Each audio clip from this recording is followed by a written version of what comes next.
Hello students, welcome to SP Smart Comparative by Espala and myself Abhishek, and today is your day 24 and this is your assignment solution video for your topic probability.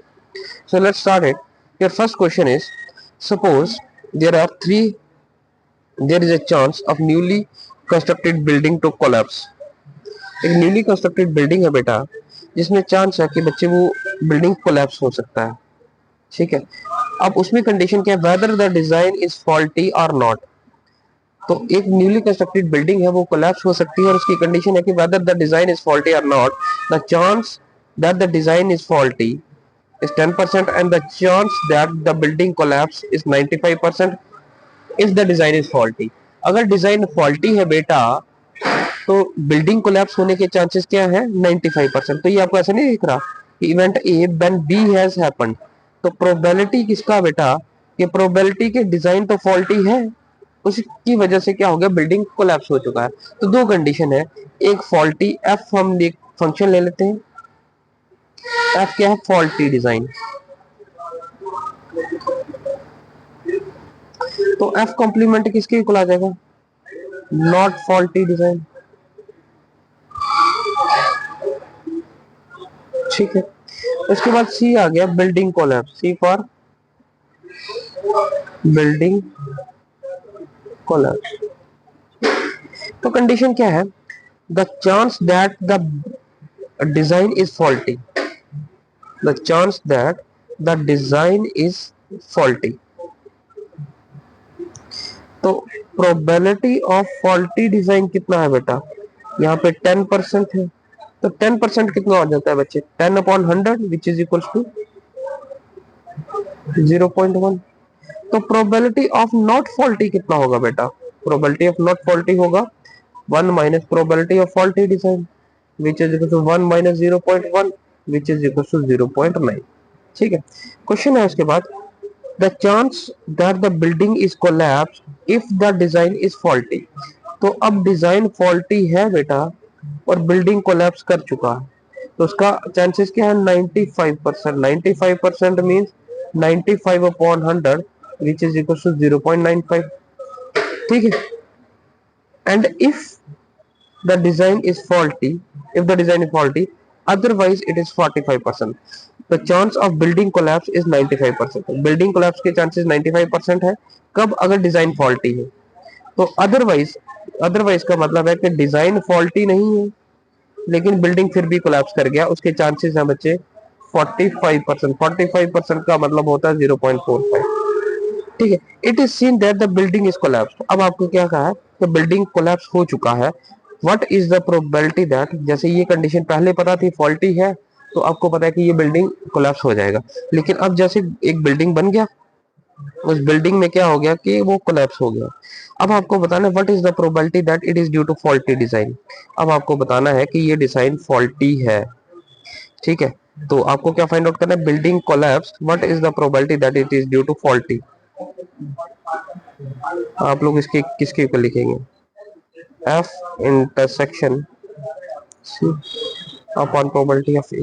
Probability of A क्या आ जाएगा, ये आपके पास आ जाएगा summation of all the cases, probability of E आ जाता है and probability of A when E has happened. ठीक है, और ऊपर क्या आ जाएगा, इसका रिवर्स, ये F when C is given, तो हम कर लेंगे probability of C when F is given, और ये आ गया प्रोबेबिलिटी ऑफ एफ। ठीक है, आप इसको कर सकते हो probability of F dot probability of C when F is given which is equal to, दो चांसेस आ गए, probability of F and probability of C when F is given plus probability of F complement dot probability of C. तो building तो तब भी collapse होगी कि faulty design नहीं था, तब भी कोलैप्स हो गया। अब इसकी वैल्यूज यहाँ सब्स्टिट्यूट कर लीजिए। फॉल्टी डिजाइन का क्या वैल्यू है बच्चे, फॉल्टी डिजाइन का वैल्यू है 0.1 और बिल्डिंग तब भी बिल्डिंग कोलैप्स कर गया जब डिजाइन फॉल्टी था, तो जब डिजाइन फॉल्टी था तो वैल्यू हो गया 0.95 अपॉन, डिनोमिनेटर में सेम कंडीशन है तो 0.1 और 0.95 आ जाएगा, बस फॉल्टी नॉट फॉल्टी का कितना आ गया 0.9। और not faulty when building is collapse, not faulty की बिल्डिंग कोलैप्स का आ गया 0.45। ठीक है, तो आप इसको सिंप्लीफाई करेंगे तो वैल्यू आ जाएगा बच्चे 0.19। ठीक है, 0.19 आप इसको कैलकुलेट कर लीजिए। तो here is the result is 0.19, option B is your correct answer. ठीक है, नेक्स्ट आ जाता है, अब आपको समझा ये कंडीशनल प्रोबेबिलिटी वाला कंडीशन था कि एक आपके पास चीज हो चुका है, डिजाइन फॉल्टी है, what is the probability that it is your collapse. ठीक है, बिल्डिंग कोलैप्स। ठीक है बच्चे, नेक्स्ट क्वेश्चन देख लेते हैं, ये आपके पास कंडीशनल प्रोबेबिलिटी का क्वेश्चन था। नेक्स्ट देखिए, a fair coin is tossed 6 times, एक फेयर कॉइन है जिसको 6 टाइम टॉस किया जा रहा है। What is the probability that, आपको प्रोबेबिलिटी फाइंड आउट करना है, probability of getting result in six toss, what is the probability of getting result in sixth toss which is different from those in first five tosses। तो कह रहा sixth toss में आपका जो result है वो डिफरेंट है as comparison to first five tosses. ऐसा हो सकता है कि सिक्स्थ टॉस में या तो टेल आए और या हेड आए, और रिजल्ट क्या बने कि सिक्स्थ केस में जो टेल आया है आपके पास उसके लिए पहले सभी केसेस में 5 केसेस में हेड हो, तभी सिक्स्थ केस में आपका रिजल्ट डिफरेंट हो सकता है, या सभी केसेस में रिजल्ट टेल हो, रिजल्ट टेल हो तभी लास्ट केस में तो हेड आ सकता है। तो सिक्स्थ केस में आपका जो रिजल्ट है वो डिफरेंट होना चाहिए फ्रॉम फर्स्ट 5 केसेस। ठीक है, तो ये आपके पास क्या है बच्चे, ये आपके पास यूनियन के केस आ गए, तो यहाँ पे एडिशन हो जाए क्योंकि ये दो डिफरेंट केसेस हैं, इनका आपस में कोई लिंक नहीं है, दीज आर इंडिपेंडेंट इवेंट। तो एक आ जाएगा प्रोबेबिलिटी ऑफ इवेंट E1 और एक आ गया probability of event E2। Probability of event E1 क्या आ गया, प्रोबेबिलिटी ऑफ H। ठीक है, अब दो कंडीशन आपके पास, ये दोनों तो इंडिपेंडेंट है। ठीक है, ठीक, ये आपके पास रिजल्ट्स आपस में कोई लिंक नहीं है इनका, ये ए यूनियन बी हो गया, टोटल नंबर ऑफ इवेंट बन गए कि दो इवेंट बनते हैं टोटल इवेंट, तो हमारे पास एक इवेंट E1 बन रहा है, एक इवेंट सेकंड बन रहा, तो दो इवेंट बन रहे हैं, हमने जनरेट कर लिए। एक फर्स्ट इवेंट है, ये आपके पास फर्स्ट इवेंट है, और ये आपके पास सेकंड इवेंट है। अब आप देखोगे कि फर्स्ट इवेंट में जितने नंबर ऑफ केसेस हैं ये सारे आपस में इंडिपेंडेंट हैं। तो अगर ये सारे आपस में इंडिपेंडेंट हैं बच्चे, तो फर्स्ट केस हम लोग ले लेते हैं probability of H dot probability of H dot probability of H 3 4 and 5, और सिक्स्थ आ गया प्रोबेबिलिटी ऑफ T, और बाकी यहाँ पे केसेस आ गया, सेकंड केस आ गया probability of T, probability of T, probability of T, probability of probability of T और probability of H। ये आपके पास आगे केसेस। अब हेड का प्रोबेबिलिटी 1/2 है, सभी का 1/2 है, तो 1/2 की पावर 6 आ जाएगा, और यहाँ पे भी 1/2 1/2 1/2 तो 6 टाइम है, तो 1/2 की पावर 6 आ जाएगा। ये आ जाएगा 2 times of 1/2 raise to power 6। ठीक है, तो ये कितना हो जाता है बच्चे, 6 कितना आ जाता है 64, 1/64, तो आप इसको कर सकते हैं 1/32। Answer is your 1/32, 81 with 1/30। ठीक है, नेक्स्ट देख लीजिए बच्चे, अब देखिए यहाँ पे बेसिक कंडीशन यूज हो रहे हैं, तो ज्यादा कॉम्प्लेक्स नहीं है, इजी है। नेक्स्ट क्वेश्चन कंडीशन देखिए, in a class of n students including the student P Q and Q, आपके क्लास में n स्टूडेंट है, नंबर ऑफ स्टूडेंट्स कितने हैं बच्चे, n स्टूडेंट्स हैं, including the student P and Q, तो P और Q आपके पास दो स्टूडेंट हैं, इंक्लूडिंग टोटल स्टूडेंट हो गए n, तो बाकी स्टूडेंट कितने हो गए n-2, n-2 में 2 और ऐड करेंगे तो टोटल स्टूडेंट n हो जाएंगे। ठीक है, what is the probability that P and Q sit together if the seats assigned randomly, तो अगर सीट्स असाइन किए जा रहे हैं तो P and Q को क्या करना है, एक साथ बैठना है। what is the probability they can sit together, तो sit together के लिए हम लोग क्या करेंगे, इनको एक कंडीशन सब्स्टिट्यूट करेंगे, तो टोटल नंबर ऑफ केसेस कितने हो जाते हैं बेटा, n पॉसिबिलिटीज हैं, तो नंबर ऑफ केसेस कितने बनते हैं, जैसे हमारे पास 3 केसेस हैं, जैसे मैं कहता हूँ P Q and R है, तो टोटल नंबर ऑफ केसेस कितने बन सकते हैं इनको प्लेस करने के, एक तो P Q R ही हो गया, एक P R Q हो गया, एक फिर Q रखूं तो R P हो गया, और एक Q रखूं तो P R हो गया। ठीक है, P Q और R रखूं तो Q P हो गया, और R रखूं तो P Q हो गया। तो टोटल नंबर ऑफ केसेस 6 बनते थे, 3 केसेस थे हमारे पास, तो 3 फैक्टोरियल हम कह सकते हैं। वैसे n केसेस हैं तो total number of cases n factorial बनते हैं। ठीक है। अब टोटल नंबर ऑफ केसेस कितने बन गए, इसको हमने इन दोनों को वन केस कंसिडर किया तो n-1, n-2 पहले केसेस थे, हमने इसमें एक केस और ऐड किया तो टोटल केसेस हो गए n-1। अब n-1 केसेस को प्लेस किया जा सकता है n- वेव फॉर्म में, और p एंड q दो केस है, तो आप p q भी बैठा जा सकता है और q p भी बैठा जा सकता है, तो ये दो केसेस हो गए, 2 फैक्टोरियल आ गया। तो आप इसको कर सकते हो n-1 factorial into 2, n factorial को लिखा जा सकता है n इंटू n-1 फैक्टोरियल, ये और ये कैंसिल, तो value is 2 upon n, answer is your 2 upon basic condition. Next question देखिए बेटा, 3 boys p q and r and 3 girls s d s are to be arranged in a row from a group through photograph। आपके पास p q r है, s t u, 3 boys 3 girls are to be arranged in a group photograph। एक group photograph बनाना है आपको। what is the probability that all 3 boys sit together। आपको first condition क्या है, all 3 boys sit together, सभी boys एक साथ बैठेंगे, तो पी क्यू आर आप एक यूनिट बना लीजिए, और एस टी आर इनको आप सेपरेटली बता सकते हैं। मतलब ये ऐसे हो सकता है एस पी क्यू आर और टी यू, तो ये तीनों एक साथ हो गए, बट 3 गर्ल्स एक साथ नहीं है, तो हमने टोटल केसेस कितने बन गए 1 2 3 4, टोटल केसेस हो गए 4।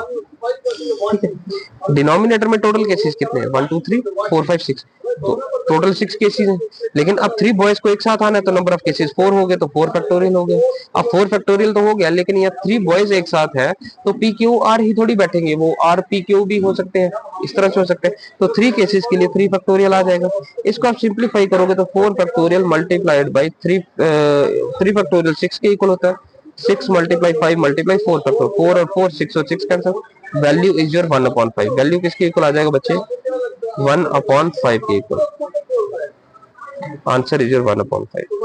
नेक्स्ट लिख लीजिए, what is the probability that boys and girls sit alternatively. Boys और गर्ल्स क्या करेंगे बच्चे, अल्टरनेटिवली बैठेंगे। ठीक है बेटा, अल्टरनेटिवली।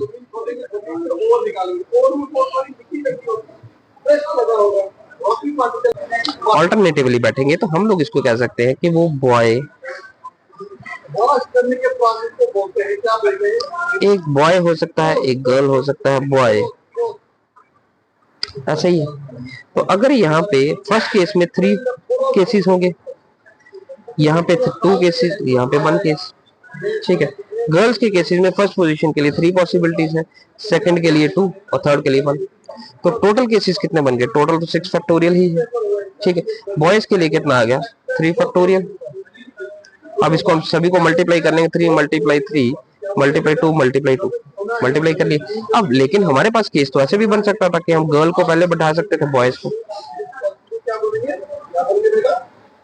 इनको हम रिवर्स कर सकते हैं, तो टोटल नंबर ऑफ केसेस ये 2 बन गए। अब आप इसको सिंप्लीफाई कर लीजिए।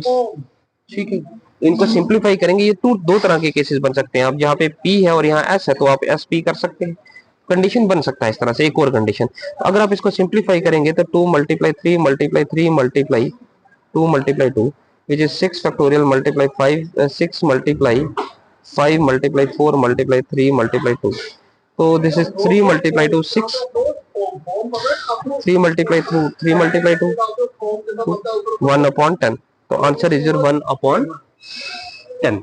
ठीक है, इस तरह से गया। नेक्स्ट है बच्चे, what is the probability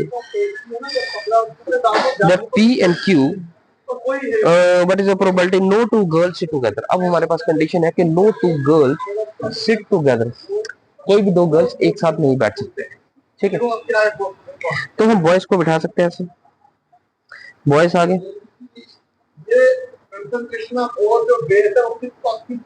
3 boys हैं।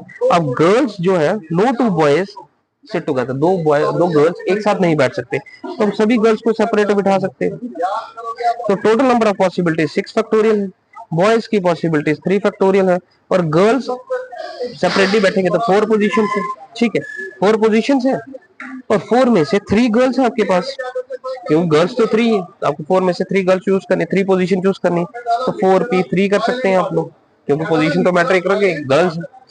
ठीक है, तो ये कितना आएगा बेटा 3 फैक्टोरियल 4p3 4 फैक्टोरियल के ही इक्वल ही आएगा 6 फैक्टोरियल। ये कितना आ जाएगा 3 फैक्टोरियल अपॉन 4 फैक्टोरियल, इसको हमने शायद ऊपर भी सिंप्लीफाई किया इनटू 6 फैक्टोरियल। ये कितना आ जाएगा बच्चे, ये हमने यहाँ पर सिंप्लीफाई किया, this is 1/5। So this is your 1/5. Answer is your 1/5. Next है बच्चे, what is the probability that P and Q take end points? 6. P and Q take end points. तो P Q भी हो सकते हैं और Q P भी हो सकते हैं, तो नंबर ऑफ केसेस 2 बन सकते हैं। बाकी टोटल पॉसिबिलिटी 6 फैक्टोरियल है और बाकी एलिमेंट कितने रह गए 4, तो ये 4 फैक्टोरियल हो गया।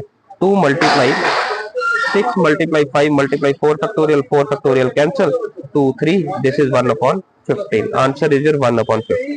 what is the probability that Q and U sit together? Q और U को क्या करना बच्चे, एक साथ बैठना है, तो Q and U sit together, आप Q और U को एक साथ बिठा लीजिए। बाकी आपके पास क्या है P R S T, इनको एक साथ बैठना है, तो ये क्या है 4, नंबर ऑफ केसेस 4 और ये 1 आ गया, 4 and 1 5 केसेस हो गए।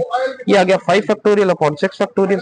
अब Q U भी हो सकता है और U Q भी हो सकता है, तो नंबर ऑफ केसेस 2 बन गए। इनके केस में भी 2 फैक्टोरियल कर सकते हैं, 2 फैक्टोरियल है तो हम इसको 2 ही लिख लेते हैं। तो ये आ जाएगा बच्चे 5 factorial multiply 2 upon 6 multiply 5 factorial, ये और ये कैंसिल, वैल्यू इज 1/3। इस तरह से ही आपके पास क्वेश्चन है बच्चे, शॉर्ट क्वेश्चन है, कोई ज्यादा कॉम्प्लेक्स नहीं है, इजी है, इनको प्रैक्टिस कीजिए। बाकी देखते हैं आज आपका मॉक भी है, उनको प्रैक्टिस कीजिए, बाकी मॉक में देखते हैं क्या रिजल्ट लाते हैं आप। तो आज के लिए इतना रखते हैं, thank you for the class.